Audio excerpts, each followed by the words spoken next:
Senhor presidente, primeiro, tem horas que nós precisamos reconhecer, e é hora de reconhecimento.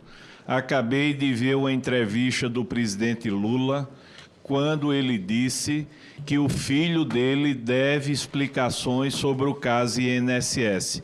Eu acho que isso é a postura de um presidente. Portanto, não tem mais por que negar a vinda de Lulinha ao colegiado. O pai disse que ele deve explicações sobre o INSS. Pelo menos está na matéria do jornal UOL. Doutor Gilberto, eu entendi que o senhor foi chamado pelo presidente da República sem direito a recusar o convite para assumir a presidência. Eu li uma reportagem, queria que o senhor pudesse ou não confirmar, em que, durante um evento ou um vídeo, o atual ministro da Previdência, se referindo ao senhor, disse que tinha falado muito mal do senhor ao presidente Lula. Isso está em vídeo.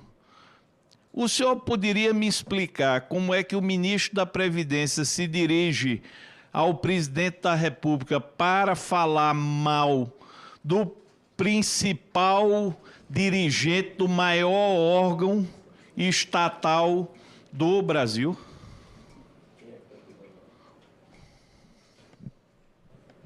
Bem, boa tarde, relator. Na verdade, aconteceu isso no evento de 35 anos do INSS, mas eu não sei qual a razão, o motivo. Acho que pelo histórico, porque quando cheguei no INSS era muito tido como xerife, como algum interventor. Acho que tinha essa visão de que seria um corregedor e não um gestor dentro do INSS. Talvez seja essa a situação. Qual foi a participação do ministro da Previdência Social, Volney Queiroz, na sua indicação? Nenhuma. Eu fui nomeado dia 30 de abril e ele 2 de maio. Presidente, eu vi algumas reportagens que o senhor estaria diante das atitudes saneadoras que estavam ou que estão sendo tomadas, o senhor estaria sendo retaliado. E que o senhor, diante dessa retaliação, o senhor teria pedido a exoneração da senhora Léa Bresser, não sei se é esse o Bresser, Léa Bresser. É verdade que o senhor pediu a exoneração da diretora do INSS, Léa Bresser? É verdade, relator. Presidente, qual o motivo do senhor ter pedido a exoneração da senhora Léa Bresser da diretoria do INSS? Bom, na verdade é por questões técnicas. Na verdade, ela é diretora de tecnologia da informação, é uma área sensível para todo o INSS e a gente entendia a necessidade de mudança tecnicamente. Por favor, passe aqui uma. Mais um, pronto. Não, aquele que eu pedi para passar.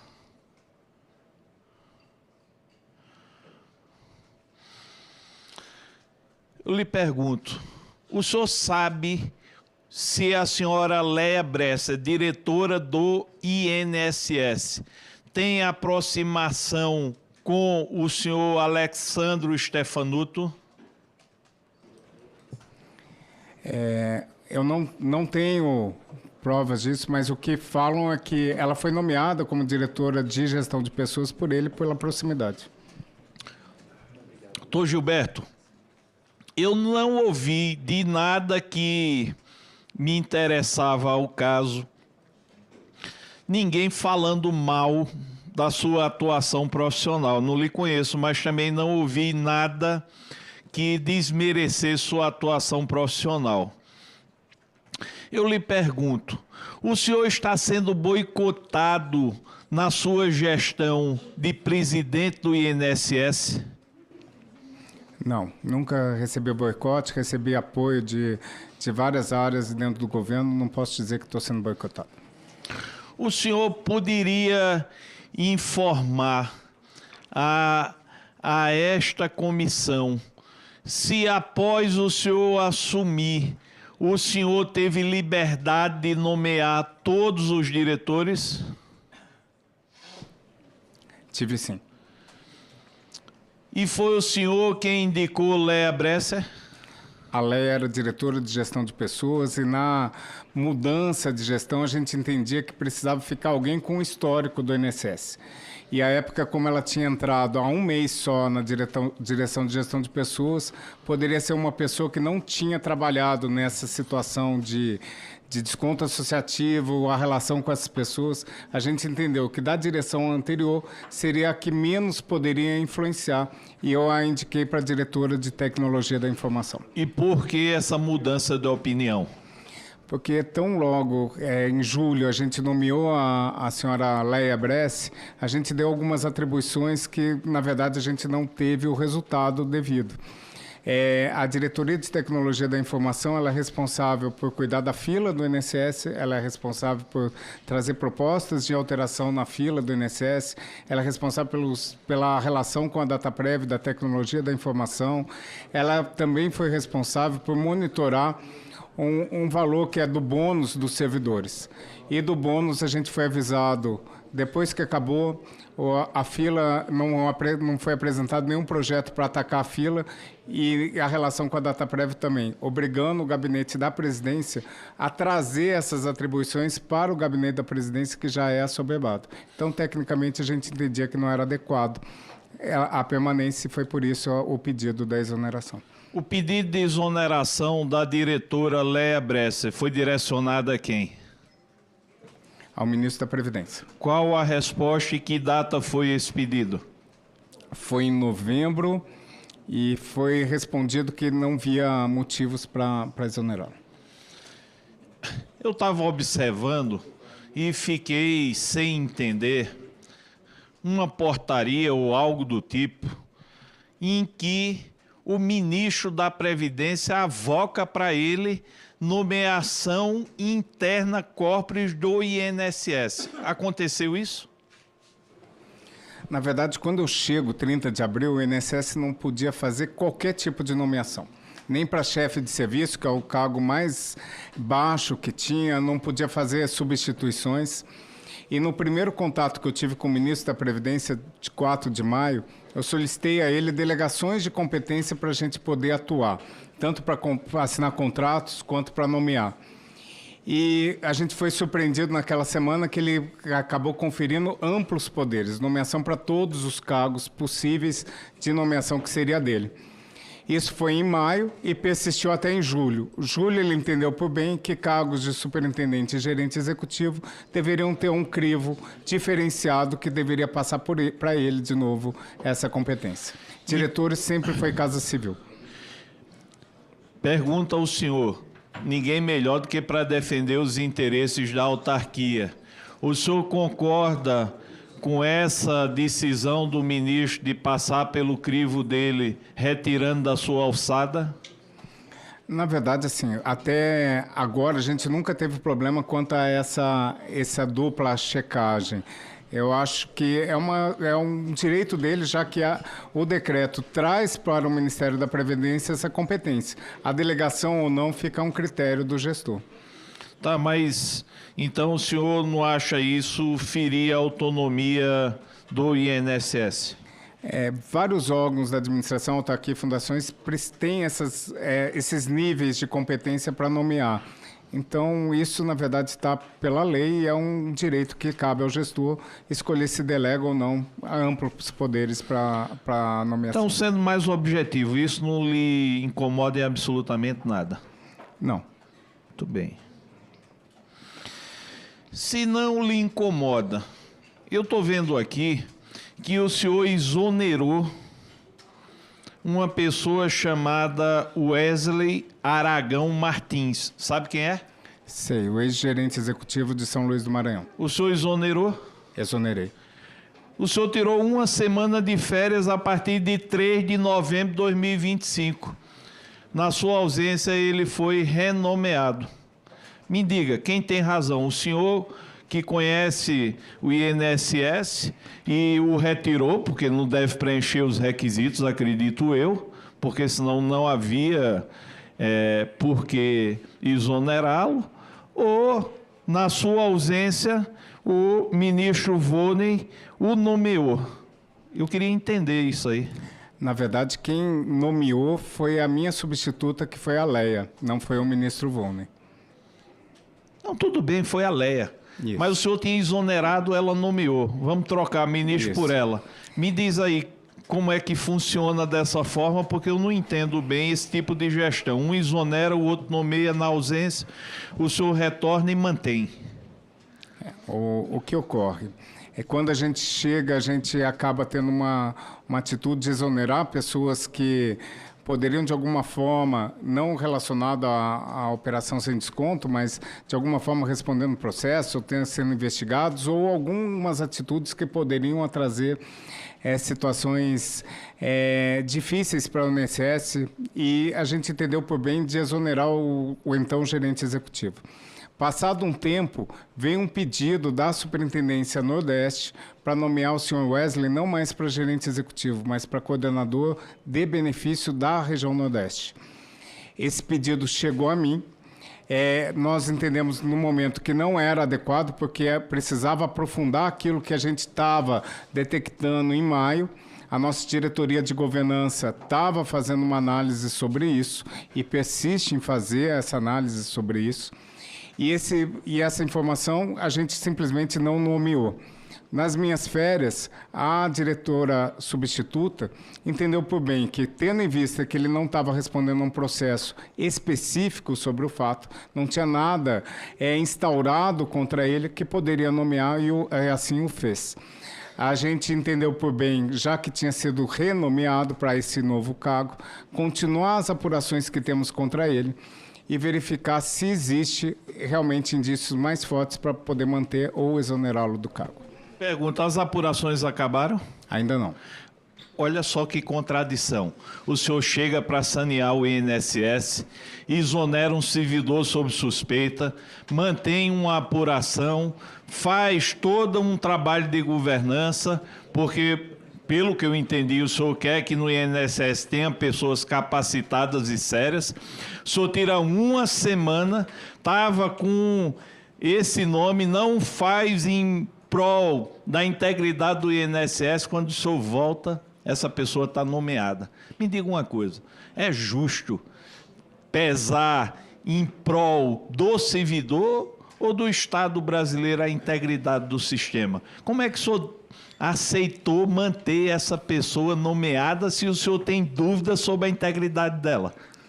Na verdade, o que ocorre é que depois de passados, a gente começou essa apuração em maio, e agora, em novembro, não tinha sido concluído. Também não se pode pré-julgar a pessoa por tanto tempo. Então, entendeu que, já que ele foi renomeado, não poderia ser exonerado de novo pelo mesmo fato, sem ter provas robustas ou um processo instaurado formalmente para que ele apresente ampla defesa contraditória. Eu já penso diferente. Eu penso que o senhor perdeu a autonomia de exonerá-lo, porque já que o senhor exonerou anteriormente, não o renomeou, saiu de férias uma semana, nas suas férias é renomeado, eu tenho a absoluta convicção que o senhor não teria feito esse ato como não fez, mas ficou sem força de exonerá-lo com o seu retorno. É o que eu entendo. Só uma colaboração. Seria interessante que o senhor Gilberto declinasse aqui na comissão quais são as atitudes do servidor exonerado que o levaram a perder o cargo. O senhor não esclareceu para nós quais são os pontos que levou o senhor a exonerá-lo. São fatos importantes para nós, Excelência. Já que o senhor interrompeu, só por curiosidade, o que isso tem a ver com o desconto associativo do INSS? Excelência, Não, só estou curioso. são informações que podem... Ele vem... Eu estou curioso. Sim, ele veio Falta de da origem... Talvez porque... Tem origem nisso. Curioso. Talvez Ele tem porque origem, ele esse tem servidor origem nesse autorizou setor. 53 Exatamente. ACTs em 2023, Tá, 2024. não, tá bom. Bem, o senhor poderia Isso aqui responder, parece senhor Gilberto, por favor. Parece mais uma coisa de... Não se parece, Excelência. É uma pergunta isso. importante. Eu vou repetir. Tem nada a ver com o INSS. Eu vou Falei repetir. contigo. O senhor, por favor, decline quais as atitudes que estavam sendo investigadas do servidor que o levaram a exonerá-lo, por favor. Na verdade, assim, como o processo está em curso, a gente não pode imputar responsabilidade a esse servidor. O que tem são os indicativos da gerência executiva que estavam em discrepância com os demais dados no país de outras gerências executivas quanto à concessão de benefícios de determinados tipos que eram muito fora do padrão dos outros, como o benefício que já foi amplamente divulgado, seguro defeso, e quanto a salário maternidade rural. Relator.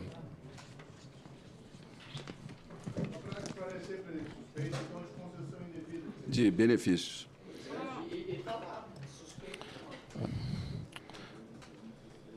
O senhor foi corregedor do INSS 2001-2004. O senhor foi corregedor setorial de 2006 a 2007, subprocurador-chefe 2007 a 2008. Depois o senhor foi para a CGU, lá ser corregedor da área econômica, da infraestrutura. Depois assessor, ouvidor-geral da União, corregedor-geral da União. Tudo entre INSS e CGU. O senhor me parece ser um servidor público responsável.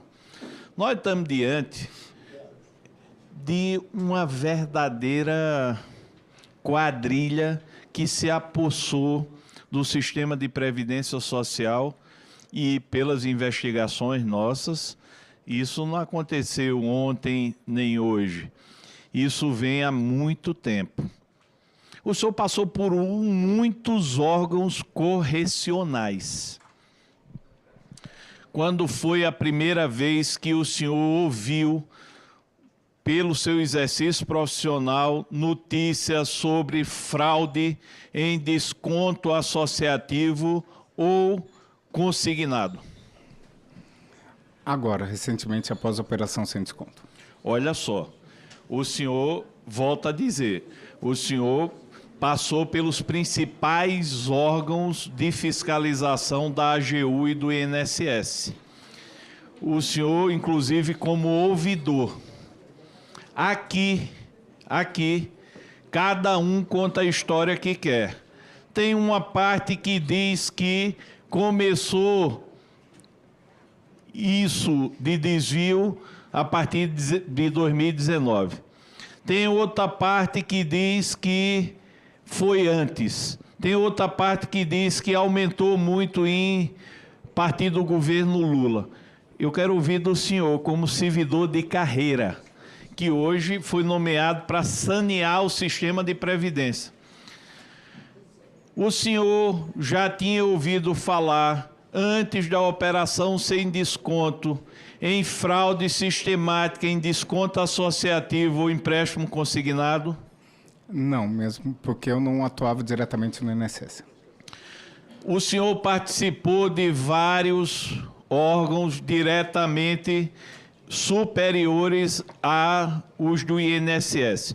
O senhor já tinha ouvido falar em André Fidelis? Não. O senhor já tinha ouvido falar em Vigílio? Já, porque ele é meu colega de profissão.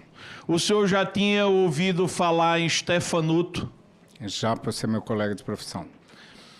Em algum momento, o senhor trabalhou junto a Vigílio, a Stefanuto?